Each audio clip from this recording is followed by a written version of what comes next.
শিক্ষার্থীরা একটু লক্ষ্য করো, এখানে যে উদ্দীপকটা দেওয়া আছে, তোমাদের এই চ্যাপ্টারের অঙ্কগুলো করার জন্য উদ্দীপকটা খুব সুন্দর করে পড়তে হবে। তো বিষয়টা এখানে দেখো, এইখানে আমরা দুইটা গাড়ি দেখতে পাচ্ছি, সামনের একটা গাড়ি, পিছনে আরেকটা গাড়ি, অর্থাৎ সামনের গাড়িটার থেকে পিছনের গাড়িটা 80 মিটার পিছনে রয়েছে। হ্যাঁ, 80 মিটার পিছনে রয়েছে। পি অবস্থান থেকে দেখো, পি অবস্থান থেকে একটি private car 21 metre per second সমবেগে যাচ্ছে, এটা সমবেগে। আর কিউ অবস্থান থেকে আরেকটি ট্রাক, অপর একটি ট্রাক স্থির অবস্থান থেকে 2 মিটার পার সেকেন্ড স্কয়ার মানে ত্বরণে একই দিকে চলছে। তো কোশ্চেন হচ্ছে, ট্রাকটির 20তম সেকেন্ডে অতিক্রম দূরত্ব নির্ণয় করতে হবে। ট্রাকটির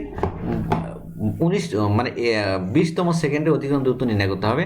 চলার পথে প্রাইভেট কার ও ট্রাকটি পরস্পরকে কতবার অতিক্রম করবে, সেই বিষয়টা আমরা তোমাদের সামনে উপস্থাপন করব। তো প্রিয় শিক্ষার্থীরা, এই গাণিতিক সমস্যার সমাধান করার জন্য আমরা জাস্ট প্রথমে কি করব, কি কি অপশন দেওয়া আছে সেগুলো লিখব। তো এখানে লক্ষ্য করো, ট্রাকটির কথা বলবো আমরা প্রথমে। ট্রাকটির যেহেতু গ নম্বর কথা বলা আছে যে ট্রাকটির 20তম সেকেন্ডে অতিক্রম দূরত্ব কত সেটা বের করব। তো ট্রাকটির 20তম সেকেন্ডে দূরত্ব অতিক্রম কতটুকু হয়েছে সেটা বের করার জন্য আমাকে কি করতে হবে, হ্যাঁ, 20 সেকেন্ডে অতিক্রম দূরত্ব কত সেটা বের করতে হবে, এবং 19 সেকেন্ডে অতিক্রম দূরত্ব কত সেটা বের করতে হবে। তাহলে 20 সেকেন্ডে যত দূরত্ব অতিক্রম করবে, 19 সেকেন্ডে যত দূরত্ব অতিক্রম করবে, এই দুইটা দূরত্বের পার্থক্য থেকেই আমরা 20তম সেকেন্ডে কত দূরত্ব বের যাবে সেটা আমরা বের করতে পারবো। তো এখানে ট্রাকটির আদিবেগ দেওয়া আছে 0 মিটার পার সেকেন্ড এবং ত্বরণ দেওয়া আছে 2 মিটার পার সেকেন্ড স্কয়ার। তো 20তম সেকেন্ডে অতিক্রম দূরত্ব যদি S20 হয়, S20, তাহলে আমরা বের করব। তো প্রিয় শিক্ষার্থীরা, যে জিনিসটা আমি বের করব সেটা হচ্ছে যে 20 সেকেন্ডে অতিক্রম দূরত্ব কত। 20 সেকেন্ডে অতিক্রম দূরত্ব হচ্ছে, আমরা জানি S equal u t plus half a t square, S equal u t plus half a t square. তাহলে 20 সেকেন্ডে অতিক্রম দূরত্ব, তাহলে টি কত, 20 সেকেন্ড। তাহলে S1 equal u plus you হচ্ছে 0 প্লাস 20 প্লাস হাফ, হ্যাঁ, এখানে দেখো ইউ হচ্ছে 0 গুণন 20 প্লাস হাফ, এ হচ্ছে 2 গুণন টি হচ্ছে 20 তারপরে স্কয়ার। তো এটাকে যদি আমরা হিসাব করে নিই, তাহলে এই দুই কেটে দিলাম, তাহলে থাকলো 20 তারপরে স্কয়ার, তার মানে 400 মিটার। তাহলে দেখো S1 অর্থাৎ 20 সেকেন্ডে অতিক্রান্ত দূরত্ব হচ্ছে 400 মিটার। এবারে বের করব 19 সেকেন্ডে কত দূরত্ব অতিক্রম করবে। তো দেখো 19 সেকেন্ডে অতিক্রান্ত দূরত্ব হচ্ছে, দেখো S2 ইকুয়াল ইউ প্লাস, একই সূত্র, u t plus half a t square. U হচ্ছে 0, টি হচ্ছে 19 প্লাস হাফ, এ হচ্ছে 2 মিটার পার সেকেন্ড স্কয়ার, 19 সময় হচ্ছে টি, 19 তারপর স্কয়ার। তো এইটু কেটে দিলাম, তাহলে 19-এর উপর স্কয়ার দিলে হয় 361 মিটার। তাহলে এখানে দেখো S1 অর্থাৎ 20 সেকেন্ডে 400 মিটার আর 19 সেকেন্ডে 361 মিটার। তাহলে আমরা বলতে পারি 20তম সেকেন্ডে, এই 20 সেকেন্ডে অতিক্রম দূরত্ব থেকে যদি 19 সেকেন্ডে অতিক্রম দূরত্বটা বিয়োগ করে দেই, তাহলে 20তম সেকেন্ডে অতিক্রম দূরত্ব বের করা সম্ভব। তাহলে 20তম সেকেন্ডে অতিক্রম দূরত্ব হচ্ছে 400 মিটার থেকে আমি 361 মিটার বিয়োগ করে দেবো। তার মানে S1 minus S2 equal 39 metre. তাহলে প্রিয় শিক্ষার্থীরা, এই যে ট্রাকটি 20তম সেকেন্ডে কত দূরত্ব গিয়েছে সেটা কিন্তু 39 মিটার আমরা ডিসকভার করতে পেরেছি। তো এরকম গাণিতিক সমস্যাগুলোর সমাধান করার জন্য যদি বলা হয় 12তম সেকেন্ডে অতিক্রান্ত দূরত্ব কত, তাহলে তোমরা কি করবে, 12 সেকেন্ডে অতিক্রান্ত দূরত্ব এবং 11 সেকেন্ডে অতিক্রান্ত দূরত্ব, এই দুইটা দূরত্বর পার্থক্য থেকেই আমরা 12তম সেকেন্ডে অতিক্রান্ত দূরত্ব বের করতে পারবো। এই ধরনের যে গাণিতিক সমস্যাগুলো আছে, আশা করছি তোমরা বুঝতে পেরেছো প্রিয় শিক্ষার্থীরা। এরপরে চলার পথে প্রাইভেট কার ও ট্রাকটি পরস্পরকে কতবার অতিক্রম করবে, এটা করার জন্য আমরা ঘ নম্বর অংশের সমাধান করব। এখন একটু লক্ষ্য করো, তো এখানে আমরা পি এবং কিউ অবস্থানের মধ্যবর্তী দূরত্ব কত, 80 মিটার। তার মানে এটা আছে 80 মিটার সামনে আর প্রাইভেট কারটি 80 মিটার পেছনে রয়েছে।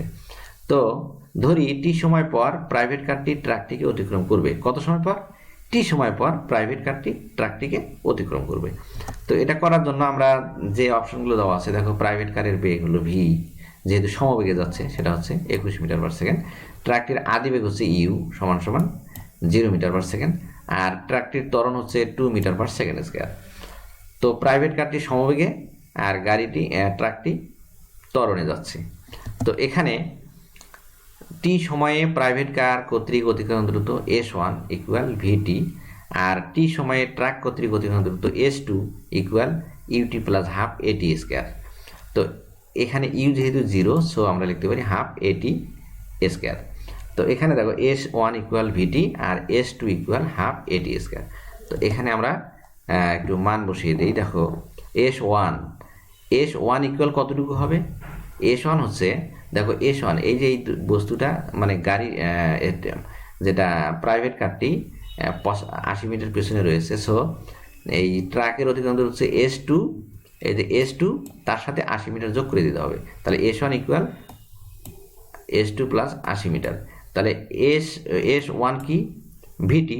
S1 হচ্ছে ভিটি আর S2 হচ্ছে হাফ এটি স্কোয়ার আর এটা হলো 80।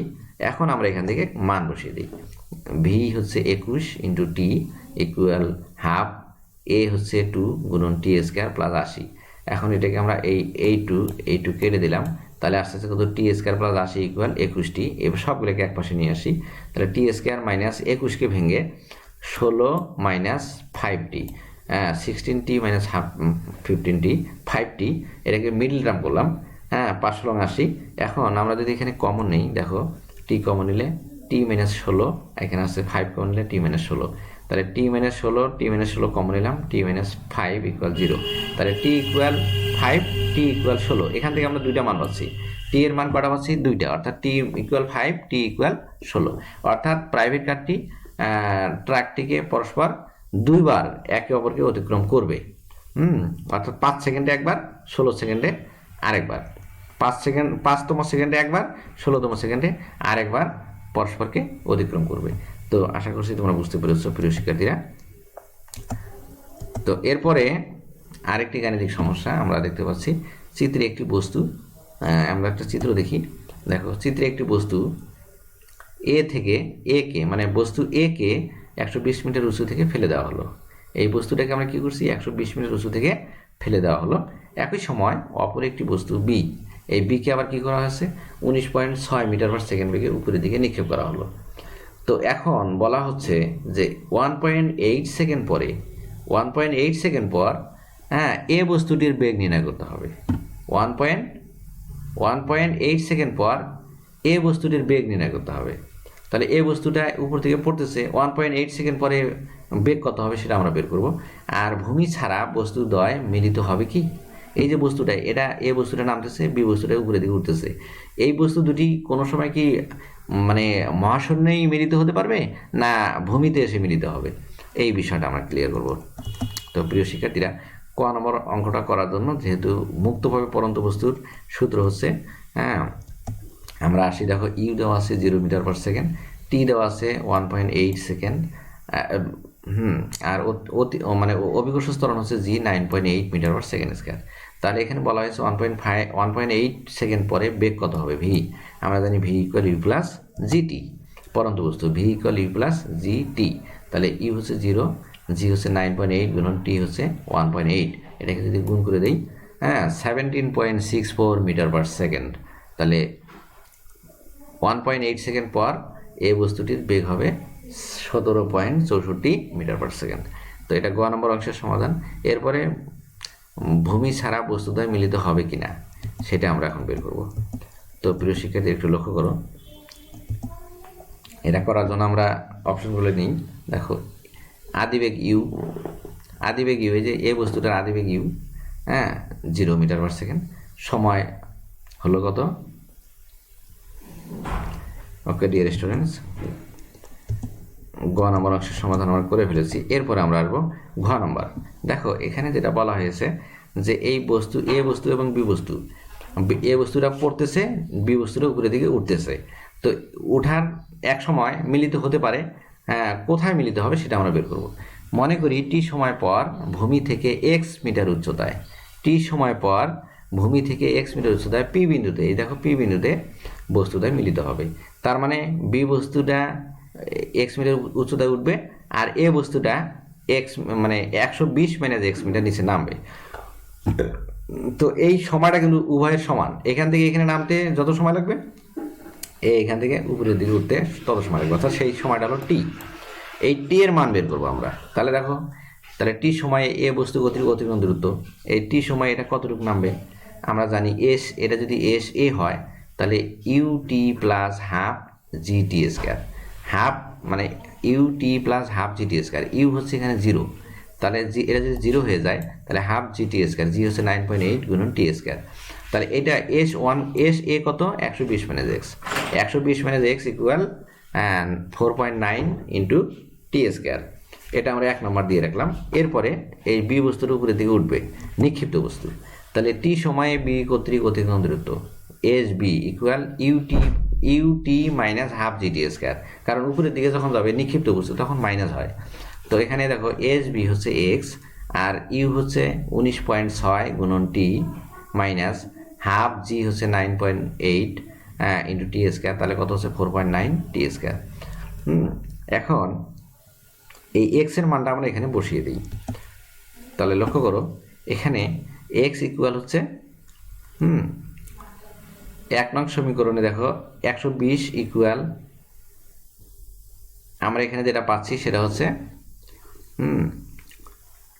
আমরা যদি 1 এবং 2 যোগ করি, দেখো এই যে 1 এবং 2 যদি যোগ করি তাহলে এক্স আর এক্স কাটা যায়, তাহলে থাকে 120, আর এখানে দেখো 4.9 টি স্কোয়ার, 4.9 টি স্কোয়ার কাটা যায়, থাকে কি 19.6 টি ইকুয়াল 120, তাহলে টি ইকুয়াল 120 বাই 19.6 সমান সমান হচ্ছে 6.122 সেকেন্ড।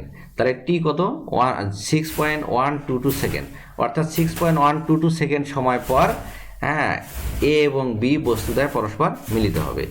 তো সমীকরণ 1-এ টি এর মান যদি বসাই, সমীকরণ 1-এ যদি আমরা টি এর মান বসাই তাহলে আমরা এক্স এর মানটা পেয়ে যাবো। তাহলে দেখো 120 মাইনাস এক্স ইকুয়াল 4.9 ইন্টু টি এর মান হলো 6.122, তারপরে স্কোয়ার, এখান থেকে যদি এই 120কে এই পাশে পাঠিয়ে দেই, অথবা এক্স ইকুয়াল এই পাশে গেল, এটাকে এই পাশে নিয়ে আসি, 120 মাইনাস এটাকে গুণ করে কত হয়, আসতেছে কত মাইনাস 63.64 মিটার। তাহলে দেখো মাইনাস আসতেছে, তার মানে কি এটা যেহেতু এক্স ঋণাত্মক সেহেতু বস্তুদ্বয় ভূমির উপরে কোথাও মিলিত হতে পারে না। তাহলে বস্তু দুটি ভূমির উপরে কোনো মহাশূন্যে কোনো জায়গায় মিলিত হতে পারে না, যেহেতু এক্সের মান ঋণাত্মক বের হয়েছে। সো এটা কি হবে, ভূমিতেই শুধু মিলিত হবে, ভূমির উপরে অন্য কোথাও মিলিত হতে পারে না। আশা করছি তোমরা বুঝতে পেরেছো প্রিয় শিক্ষার্থীরা। তো তোমাদেরকে আজকের এই ক্লাসটি উপভোগ করার জন্য অনেক অনেক ধন্যবাদ।